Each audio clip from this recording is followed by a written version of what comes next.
Happy Thursday! Today's read aloud is about a cat, a very famous cat who is blue. What cat do you know that is blue? Pete the cat. But before I read the story, I wanted to introduce you to a friend of mine. This is my cat. His name's Kit Kat. He's orange and he is the sweetest baby ever. So say hi, Kit Kat. Tell the class hi.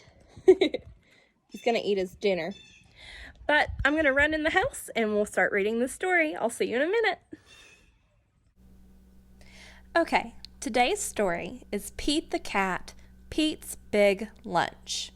The author is James Dean. What does the author do? Right, the author writes the story, and the title of the story is Pete's Big Lunch. And knowing that and looking at the picture, what do you think that this story is going to be about? It could be. In the picture, I see a tomato, an apple, a banana, crackers, a fish, a pickle, cheese, eggs, all kinds of food in this picture. So I wonder just what kind of mischief Pete the cat is going to get into today. Here comes Pete. What is Pete wearing on his wrist? Is that a calendar? No, we use a calendar to see what day it is. He's wearing a watch. What do we use a watch for? We use a watch to see what time it is.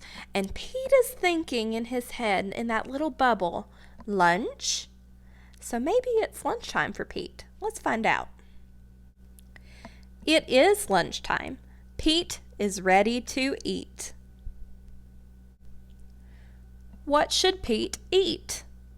What do you think Pete should eat? He's thinking in his head of 2 slices of bread.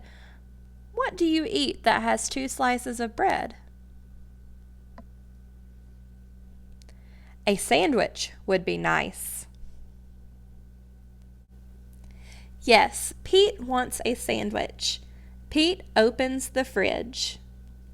Ooh, I see that fish, tomato, apple, mayonnaise, and bread that we were talking about from the cover. I wonder what's going to happen. He takes out a loaf of bread. He finds a yummy fish. He adds tomato and mayo. Pete looks at his sandwich.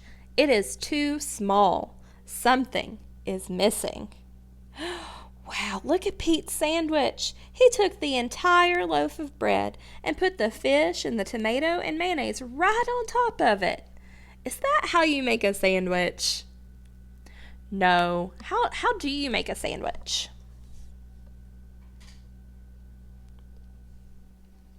Well, I tend to take 2 slices of bread and put the ingredients between them.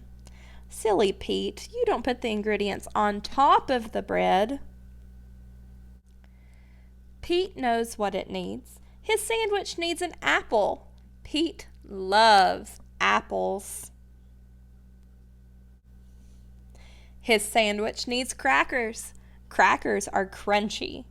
Pete loves crunchy crackers. Oh my goodness, he's putting all kinds of things on his sandwich. Pete looks at his sandwich again. It is still too small. So look at all that food. Do you think you could eat that by yourself? He's saying that that's not enough. He needs more to make it bigger. Pete is very hungry. What do you think Pete is going to put on his sandwich next?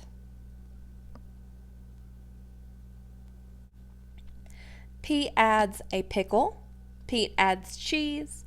Pete adds an egg, 2 hot dogs, a banana, and a can of beans. Something is missing. Oh my goodness, that silly Pete. That's a huge pile of food, and he thinks it needs something else. I wonder what it will be. Let's move to the next page and find out. Pete adds ice cream. He takes 3 huge scoops. Let's count them out. 1, 2, 3. He put 3 scoops of ice cream on that sandwich. I've never put ice cream on a sandwich, have you?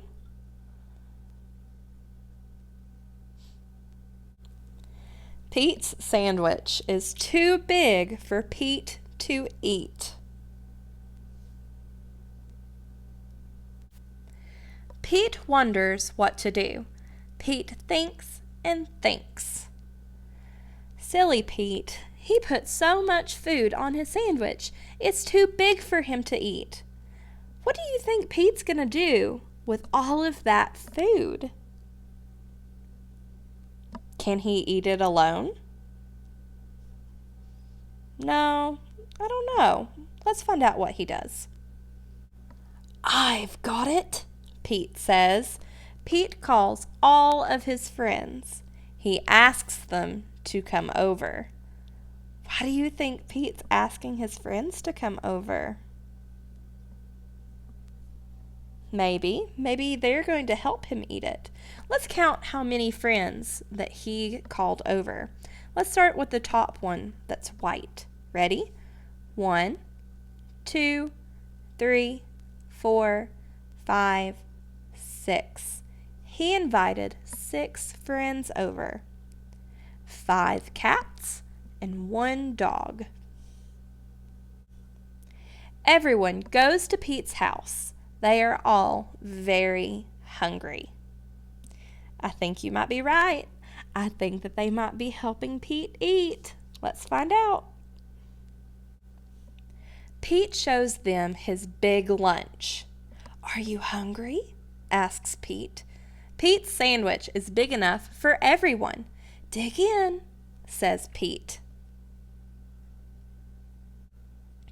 Pete's sandwich is good.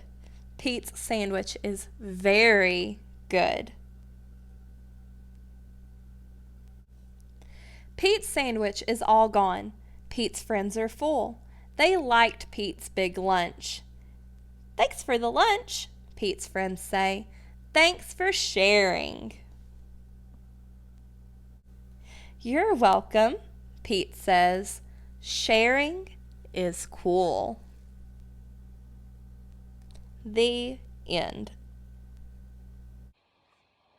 Did you all enjoy that story? I hope so. I know I sure did. That was a lot of food for Pete to eat by himself. But at the end, Pete did something that I think was very interesting. He did what? What did Pete do at the end with his food? He shared. And while at school, we talk about how we don't share our food with our friends because of germs. I always tell you to do what with your toys? Share them, right? And so the reason that we share is because it is kind. And we talk about using our kind words and saying please and thank you, but another way to be kind is to share. So that's my challenge for you today. I want you to share something. If you have brothers and sisters, you can share your toys. If you are at home with your mom, dad, nana, papa, whoever's at home with you, you can share a hug or a smile or play a game with them and share your time with them. And so that's your challenge. I want you to share something today. And I want you to remember to be using your listening ears, your big voice, your kind words, and your helping hands all week long. And I will see you again tomorrow. Tomorrow, we're going to be drawing a picture of Pete the cat. So I will see you tomorrow. Have a good day. Bye.